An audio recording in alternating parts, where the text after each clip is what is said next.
The Cleveland Browns organization just experienced one of the most revealing 24 hours in recent franchise history, and what Todd Monken disclosed about Shedeur Sanders' development plan for the 2026 season has massive implications for the entire NFL landscape. While mainstream media focuses on surface-level storylines, Monken sat down for an exclusive interview that pulled back the curtain on exactly what he sees in Sanders, how he plans to develop him, and what the Browns' vision looks like moving forward. Meanwhile, the Sanders family is dealing with an absolutely disgusting wave of hatred following Shedeur's Pro Bowl appearance, with Deion Sanders Jr. firing back at critics in powerful fashion. The Jim Schwartz situation appears resolved in the worst possible way for Cleveland's defense, and the entire organization stands at a crossroads that will define the next decade of Browns football. Let's start with the most significant revelation from Todd Monken's post-press conference interview that has Browns fans simultaneously excited and terrified about what's coming. Monken didn't just give generic coach speak about Shedeur Sanders. He provided specific, detailed analysis of what makes Sanders special and outlined his exact developmental approach for the young quarterback heading into the 2026 season. This wasn't vague praise or political maneuvering. This was a head coach laying out his blueprint for maximizing a quarterback's potential. When asked directly about what stands out as elite about Shedeur Sanders and what he hopes to develop moving forward, Monken's response was incredibly revealing. He specifically highlighted Sanders' playmaking ability, calling him a true playmaker who has a unique way of moving around the pocket and finding receivers downfield. That assessment from an offensive coordinator with Monken's experience and track record carries enormous weight.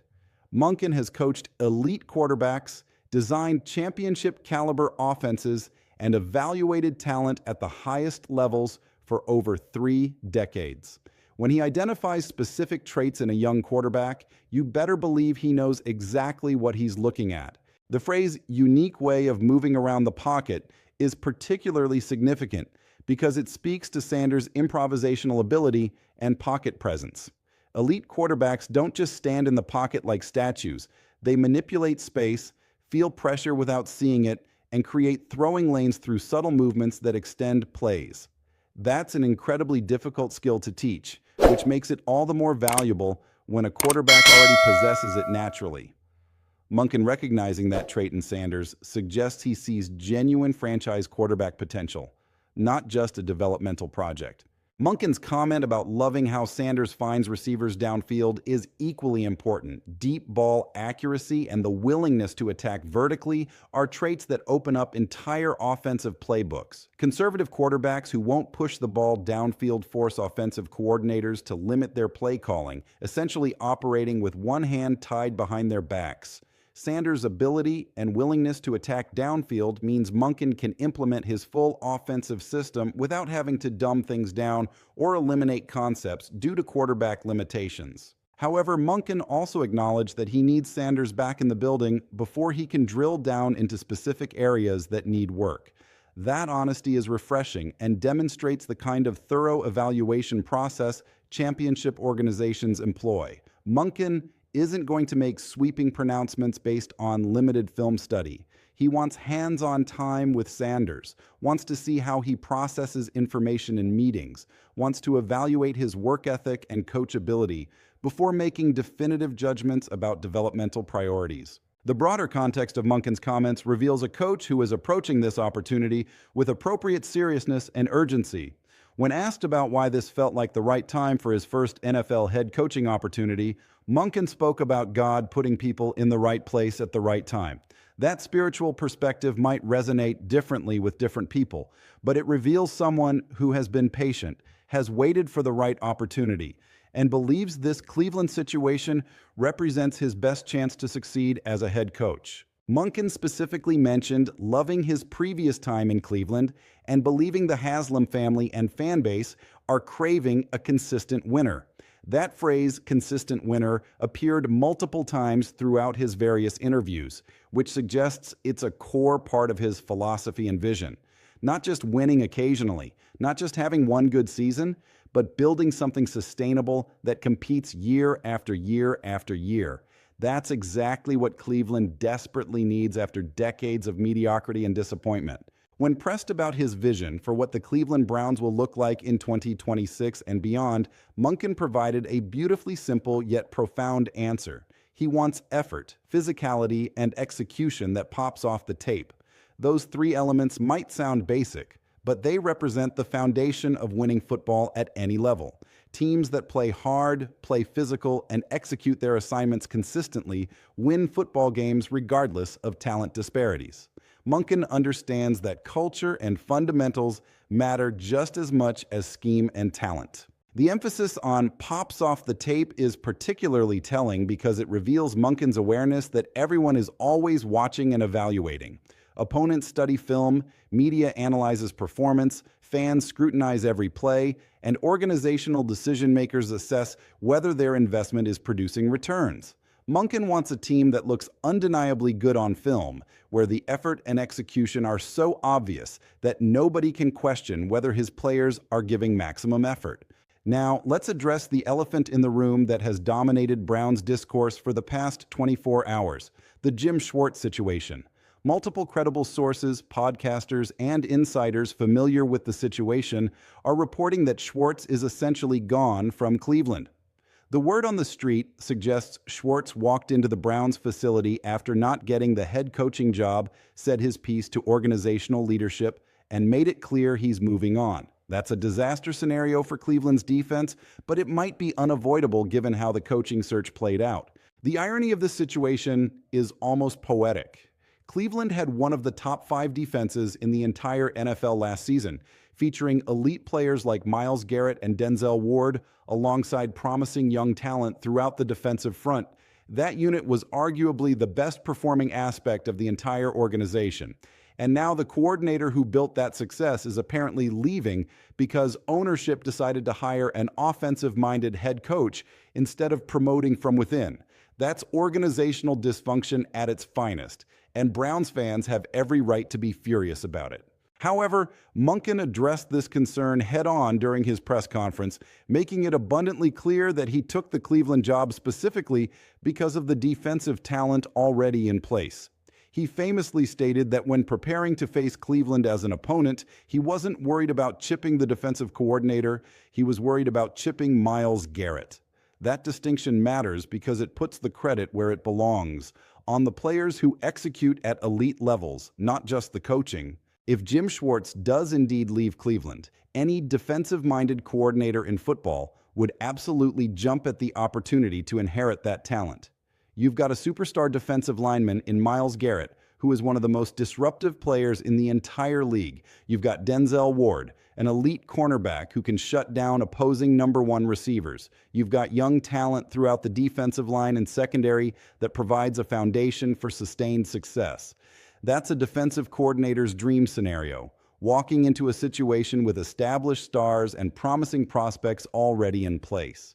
The challenge becomes whether Monken can find a defensive coordinator who can maintain the excellence Schwartz established while also fitting into Monken's overall vision for the organization. Chemistry between head coaches and coordinators matters immensely because they need to be philosophically aligned, need to communicate effectively, and need to present a unified front to players. Finding the right defensive coordinator will be one of Monken's most important early decisions as head coach. Now let's shift to the absolutely disgusting treatment Shedeur Sanders received following his Pro Bowl performance. Despite throwing 2 touchdowns and showcasing his elite arm talent on one of football's biggest stages, Sanders faced a relentless wave of criticism, negativity, and outright hatred on social media. The backlash was so severe and widespread that the entire Sanders family felt compelled to respond publicly, with Deion Sanders Jr. posting powerful messages addressing the haters directly. Deion Sanders Jr.'s first tweet captured the absurdity of the situation perfectly. "It's a beautiful thing seeing how much pleasure they get from hating on my bloodline." That statement is simultaneously defiant, observational, and slightly pitying toward people who derive joy from attacking others. The Sanders family has been in the spotlight for decades, has dealt with criticism from all angles, and has developed thick skin out of necessity. But the intensity of hatred directed at Shedeur, specifically following the Pro Bowl, clearly crossed a line. Shedeur himself posted a gracious, classy message thanking everyone involved with the Pro Bowl for the opportunity. He specifically mentioned coaches, players, and fans, expressed gratitude for the amazing experience of connecting with elite NFL talent, talked about learning and growing from the experience, and gave thanks to God for the opportunity. That's about as humble and appropriate as a response can possibly be from a young player who just participated in one of the league's marquee events. The fact that such a gracious, thankful message still didn't satisfy critics reveals that nothing Shedeur does will ever be good enough for certain segments of the football community. He could throw for 5,000 yards and 50 touchdowns, and people would complain about his completion percentage. He could win a Super Bowl, and people would say the defense carried him. He could cure cancer in the offseason, and people would criticize his technique. That's the reality of being under the Sanders spotlight, and it's absolutely exhausting to witness. Deion Sanders Jr. followed up with a biblical quote from Psalms that speaks directly to standing strong in the face of adversity. When evil people come to devour me, when my enemies and foes attack me, they will stumble and fall. Though a mighty army surrounds me, my heart will not be afraid. Even if I am attacked, I will remain confident. That's a powerful statement of faith and resilience that demonstrates how the Sanders family processes hatred and negativity. The religious framing of their response is significant because it reveals their core values and worldview. The Sanders family clearly sees these attacks as spiritual warfare rather than just sports criticism. They believe there are forces actively working against them, trying to tear them down, and ultimately destined to fail because God has different plans. Whether you share their religious perspective or not, you have to respect the strength it takes to maintain that level of confidence and faith when facing relentless public criticism. The unfortunate reality is that situations like this have become increasingly common in modern sports media and social media culture. People hide behind anonymous accounts and spew vitriol at athletes, coaches, and public figures without any accountability or consequences. The toxicity has reached levels that are genuinely concerning for mental health, particularly for young athletes like Shedeur, who are still developing emotionally and psychologically while also trying to perform at the highest athletic levels. Instead of uplifting a young quarterback who just participated in the Pro Bowl as a rookie, large segments of the football community chose to tear him down. Instead of celebrating his accomplishments and potential, critics focused on interceptions thrown in a meaningless flag football exhibition. Instead of recognizing the historic nature of a rookie quarterback starting the Pro Bowl, people questioned whether he deserved to be there at all. That negativity reflects poorly on the critics, not on Shedeur Sanders. The parallel situation with Coach Prime and the recent controversy over fines he implemented for players at Colorado adds another layer to understanding why the Sanders family feels under siege. Deion Sanders catches criticism for literally everything he does, whether it's his coaching methods, his recruiting strategies, his media presence, or his parenting.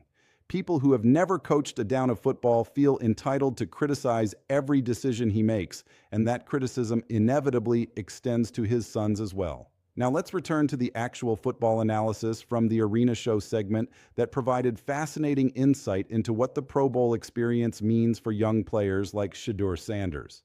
The breakdown from former NFL players about getting nervous despite it being a play-around game was particularly revealing because it humanizes these elite athletes and reminds us that they feel pressure and anxiety just like everyone else. The point about quarterbacks typically discussing amongst themselves who wants to go first, with Shedeur volunteering and saying, "I got it," speaks volumes about his confidence and leadership. Think about that scenario. You're a rookie quarterback surrounded by established Pro Bowl players, including Joe Burrow and Joe Flacco. And when it's time for someone to step up and start the game, you raise your hand and volunteer. That takes legitimate confidence, not arrogance, but genuine belief in your abilities and willingness to put yourself out there. The it factor discussion is always somewhat nebulous because people struggle to define exactly what that means, but you know it when you see it. Some players have that intangible quality that makes them rise to big moments, that makes them comfortable under pressure, that makes them natural leaders regardless of their age or experience level. Shedeur Sanders has demonstrated that quality repeatedly throughout his football career, from high school through college and now into his rookie NFL season. The experience of being around greatness and picking the brains of elite players like Joe Burrow cannot be overstated in terms of developmental value. Young quarterbacks can learn more from a single conversation with a Super Bowl caliber quarterback than from watching hours of film alone. Burrow can explain his pre-snap thought processes, his post-snap reads, his footwork adjustments, and his leadership philosophy in ways that give Shedeur actionable insights to incorporate into his own game. The former player's comment about fanning out around great players is wonderfully honest and relatable. Even professional athletes who have reached the Pro Bowl level still get starstruck around legends and elite performers. That ability to remain humble, to recognize greatness in others, and to actively seek knowledge from more experienced players is crucial for continued development. Athletes who think they already know everything stop improving immediately. The discussion about not putting much stock into the actual game statistics because it's flag football with no real game planning is absolutely correct. Shedeur threw 2 touchdowns and 2 interceptions during the Pro Bowl, but those numbers are essentially meaningless for evaluating his abilities. Flag football at the Pro Bowl is about having fun, building relationships, and giving fans entertainment. It's not real football where schemes, preparation, and execution under pressure determine outcomes. The focus on Shedeur's tweet about embracing the opportunity and building relationships was the most insightful part of the entire segment. That perspective shift from analyzing flag football statistics to recognizing the networking and learning value of the Pro Bowl experience demonstrates mature understanding of what actually matters for long-term career success. The relationships Shedeur built during Pro Bowl week could benefit him for the rest of his career as he develops friendships, mentorships, and connections throughout the league. The NFL player brotherhood discussion is fascinating because it reveals the insider perspective that fans rarely see. Players compete viciously against each other on Sundays, talk trash, celebrate after big plays against opponents, and battle for supremacy. But they also protect each other against outside criticism, support each other through challenges, and maintain bonds that transcend team loyalties. That brotherhood will benefit Shedeur throughout his career as veteran players who met him at the Pro Bowl look out for him in various ways. The observation that Shedeur was the biggest draw at the Pro Bowl is undeniably accurate, despite how much that reality frustrates his critics. People tuned in specifically to watch Shedeur throw to elite receivers, to see how he looked against other Pro Bowl talent, to evaluate whether he belonged on that stage. His name carries weight because of his father's legacy, his own college accomplishments, and the narrative surrounding his NFL development. The ultimate irony that the quarterback who started the Pro Bowl isn't even guaranteed to start for his own team next season is absolutely wild when you think about it. That's unprecedented in Pro Bowl history. Typically, starting the Pro Bowl indicates you're an established star at your position, someone who has earned respect through sustained excellence. Shedeur started the Pro Bowl as a rookie who is currently in a quarterback competition for his team's starting job. That's bananas. And it speaks to both his immense potential and the unusual nature of Cleveland's quarterback situation. The comment about Shedeur being born to throw a football with sweet and deadly accurate mechanics perfectly captures what makes him special. Some quarterbacks have to work incredibly hard to develop acceptable throwing mechanics. Shedeur has always had natural, fluid mechanics that produce tight spirals with excellent ball placement. That's a massive advantage that makes everything else about playing quarterback easier. When Shedeur stated on Kay Adams' show that what he did last year in his 7 starts proved I can dominate in this league, people immediately jumped to criticize his confidence. But context matters enormously for understanding that quote. Shedeur wasn't proclaiming himself the greatest quarterback in NFL history. He was expressing confidence that his rookie season performance demonstrated he belongs at this level and can compete with the best. That's healthy confidence for a young quarterback, not delusional arrogance. The broader pattern emerging from all these storylines is that Shedeur Sanders faces an uphill battle regardless of what he accomplishes on the football field. Critics will always find reasons to discount his success, to question his abilities, to suggest he's overrated or overhyped. That reality makes his accomplishments even more impressive because he's achieving them while carrying that additional burden of constant criticism and skepticism. For Todd Monken and the Cleveland Browns, the Shedeur Sanders developmental project represents the most important aspect of their entire organizational rebuild. If Sanders develops into a franchise quarterback, everything else becomes easier. Roster construction becomes simpler when you have the quarterback position solved. Free agents want to sign with teams that have elite quarterback play. Draft strategy becomes more flexible when you're not desperately searching for your next signal caller. Monken's detailed comments about what he sees in Sanders and how he plans to develop him should give Browns fans genuine optimism. This isn't a coach who got stuck with a quarterback he didn't want. This is a coach who identified specific elite traits and has a clear vision for maximizing that potential. The playmaking ability, pocket movement, and downfield accuracy Monken praised are precisely the traits that translate to NFL success when properly developed and supported. The challenge for Cleveland becomes surrounding Shedeur with the offensive weapons and infrastructure necessary for him to succeed.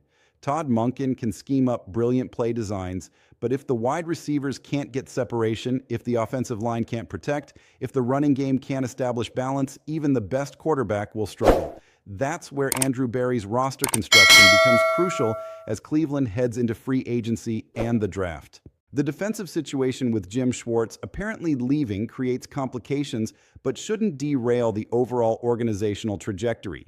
Yes, losing an elite defensive coordinator hurts, and yes, continuity matters for sustained excellence. But the defensive talent Cleveland has assembled will attract quality coordinator candidates, and Monken has proven he can work collaboratively with defensive staff throughout his career. Finding the right replacement becomes priority number one after finalizing the offensive coaching staff. For the Sanders family, dealing with relentless criticism has become an unfortunate part of their daily reality. Deion Jr.'s biblical references and defiant tweets won't change the minds of committed haters, but they serve an important purpose for maintaining the family's collective mental health and spiritual strength. Knowing they can rely on each other, knowing they share faith that transcends sports success or failure, knowing they're built for this kind of pressure, those factors matter enormously for long-term resilience. The upcoming months will be absolutely critical for determining how all these storylines resolve. Does Jim Schwartz indeed leave Cleveland, or do they work out some compromise that keeps him on staff? Does Shedeur Sanders enter training camp as the clear starting quarterback, or does Monken create genuine competition? Do the Browns make smart free agency and draft decisions that provide Sanders with weapons? Does the negativity surrounding the Sanders family intensify or subside as the season approaches? What we know with certainty is that Todd Monken sees genuine franchise quarterback potential in Shedeur Sanders. We know Monken has a specific developmental plan focused on maximizing Sanders' playmaking ability and pocket presence. We know the Browns are committed to building a consistent winner through effort, physicality, and execution. We know the Sanders family remains unshaken by criticism and hatred from outside sources, and we know the next several months will bring more drama, more developments, and more storylines that will shape the future of the Cleveland Browns franchise. If you made it this far, you're clearly invested in understanding the complete picture rather than just consuming surface-level headlines. Smash that like button to support this kind of in-depth analysis.